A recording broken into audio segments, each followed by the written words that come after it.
कुमार शर्मा से, जिन्होंने 2 दिन पहले ही विपिन बिहारी कॉलेज का प्रिंसिपल पद ग्रहण किया है। सर नमस्कार, आपका हमारे चैनल में बहुत बहुत स्वागत है। तो आप एक इसी कॉलेज के प्रोफेसर से प्रिंसिपल बने, आपको कैसा लगा? निश्चित रूप से ये नया दायित्व है और नए दायित्व के साथ साथ कुछ नई चुनौतियां हैं और यह हर्ष का विषय है कि मैं स्वयं को इस दायित्व के लिए इस दायित्व को ग्रहण किया ताकि महाविद्यालय क्षेत्र छात्रों की अभिलाषाओं पर, उनकी इच्छाओं पर मैं खरा उतर सकूं। एक स्टूडेंट लाइफ से लेकर एक प्रिंसिपल तक का सफ़र तय करना, एक प्रोफेसर का भी जीवन, उसके उस दायित्व को संभालना, ये सब आपने कैसे किया, कैसे तय किया इस पूरा सफर का? विद्यार्थी जीवन सभी का संघर्षपूर्ण होता है, अनेक प्रकार की चुनौतियाँ होती हैं, कुछ आर्थिक होती हैं, कुछ सामाजिक होती हैं, पारिवारिक होती हैं। उन सब से पार पाते हुए मैं 1 मई 1998 को मेरा पहला चयन हुआ जब राजकीय महाविद्यालय उत्तरकाशी, वहाँ मैं 28 दिसंबर 1999 तक मैं रहा। उसके बाद जब उत्तर प्रदेश उच्चतर शिक्षा सेवा आयोग से मेरा चयन और प्लेसमेंट मेरा झांसी के लिए हुआ, तब मैं 29 दिसंबर 1999 को मैंने इस महाविद्यालय के वनस्पति विज्ञान विभाग में मैंने एज प्राध्यापक कार्यभार ग्रहण किया और उसके बाद से लेकर के 2 दिन पहले तक मैं वनस्पति विज्ञान विभाग में सह आचार्य एवं विभागाध्यक्ष के पद पर आरूढ़ रहा और उच्चतर शिक्षा सेवा आयोग से 1999 में विज्ञापन आया। उस विज्ञापन के बाद परीक्षा और इस साक्षात्कार के बाद मैंने इसी महाविद्यालय में प्राचार्य पद ग्रहण किया। सर आप अपने पारिवारिक जीवन के बारे में बताइए।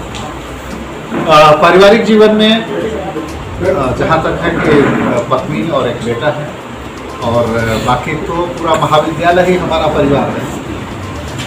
सर मतलब हर एक कामयाब इंसान के पीछे किसी न किसी का हाथ होता है, तो आपके जीवन में वो कौन एक ऐसा इंसान है जिन्होंने आपको इतने बड़े पद में आप आज हैं, तो किसने आपको हमेशा सपोर्ट किया?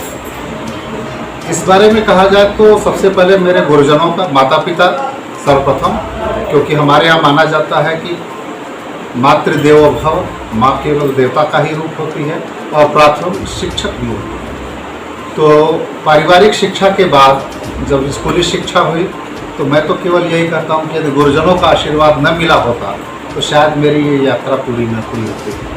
और उसके लिए मैं जो जहाँ भी जिस रूप में है, चाहे यहाँ है या कहीं और है, मैं सबको प्रणाम करता हूँ।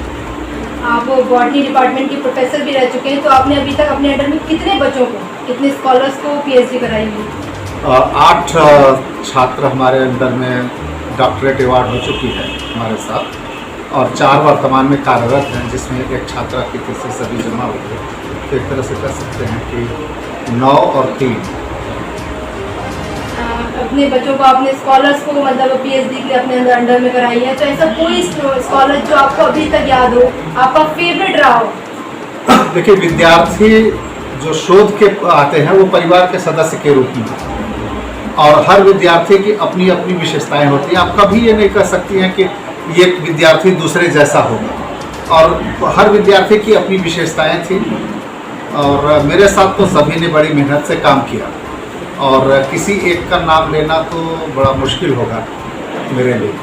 सभी अपनी अपनी अपनी क्षमता भर जितना वो कर सकते थे, सभी ने हमारे साथ पूरी मेहनत के साथ और अपने कार्य को अंजाम दिया। तो सभी मेरे लिए विशिष्ट ही हैं, कोई खास तो ऐसा नहीं। इसी कॉलेज से आपने बॉटनी के प्रोफेसर भी रह चुके हैं, प्रिंसिपल का पद ग्रहण किया है आपने 2 दिन पहले ही, तो जिम्मेदारियाँ कितनी बढ़ी? इस कॉलेज में एक शिक्षक के रूप में दायित्व था अभी तक और अब थोड़ा सा प्रशासनिक दायित्व बढ़ेगा, और शिक्षक के साथ साथ जब भी मैं था तो महाविद्यालय प्रशासन को जब भी उचित सहयोग जहाँ भी मिला प्रशासन में सहयोग करता रहा। और विपिन बिहारी महाविद्यालय की बहुत खासियत है, यहाँ प्राचार्य बहुत कम काम करता है, उसकी टीम एक होती है। तो विपिन बिहारी महाविद्यालय एक टीम के रूप में काम करती है, इसलिए हमारे सामने चुनौतियाँ कम हैं। चीज़ों को व्यवस्थित करना, उनको सुचारू रूप से लेकर के चलना, और यही हमारा मुख्य उद्देश्य है। आप अपने स्टाफ के बारे में क्या कहें? बहुत ही कोऑपरेटिव और जहाँ तक स्टाफ को मैं दो भागों में बांट सकता हूँ। एक प्रशासनिक कार्यालय जो हमारा और दूसरा जो शैक्षणिक विभाग। यह हमारे सारे शिक्षक, सभी शिक्षक, जहाँ तक टीचिंग रिसर्च की बात है, सभी यह एक प्रतियोगिता सी है कि हमारी क्लास न छूटे है। कोशिश सभी यही करते हैं। यदि कोई शिक्षक एब्सेंट है या अनुपस्थित है तो उसकी जगह पर जो हमारे विभागाध्यक्ष लोग होते हैं, किसी न किसी दूसरे शिक्षक का सब्स्टिट्यूट लगा दिया जाता है। यहाँ पर आप ये कह सकते हैं कि कॉलेज सिस्टम कम एजुकेशन डिस्ट्रीब्यूशन सिस्टम जाता है। खाली यहाँ पर बच्चों को नहीं रखा जाता है और यह स्वयं सबके दायित्व तय है। सबको पता है कि मुझे कहाँ क्या डिलीवर करना है, वही काम यहाँ पर किया जाता है। जो बच्चे स्कॉलर पीएचडी कर रहे हैं, आप उनके बारे में?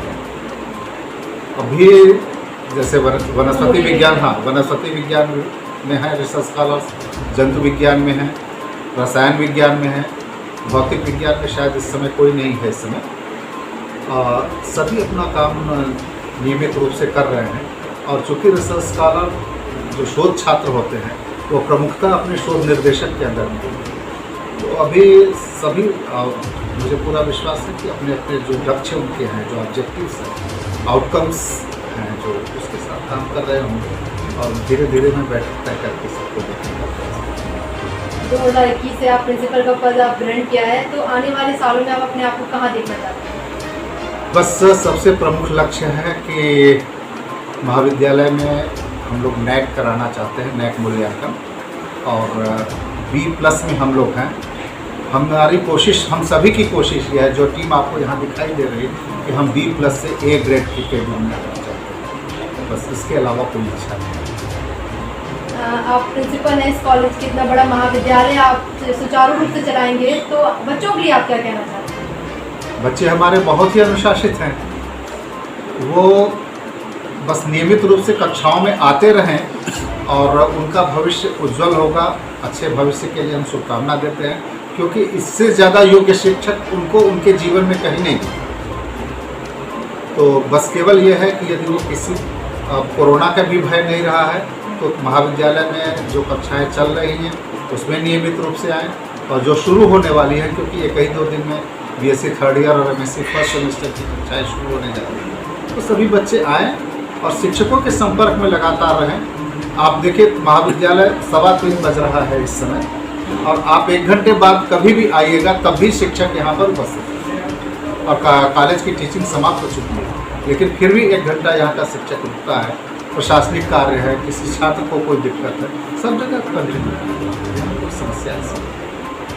थैंक यू सर, और हमारी तरफ से भी आपको शुभकामनाएं कि आपका जो दायित्व है वो आप बहुत अच्छे से निभा सकें। तो आपने देखा, सर से हमने बातचीत करी। खबरों को देखते रहिए, चैनल को सब्सक्राइब करिए। धन्यवाद।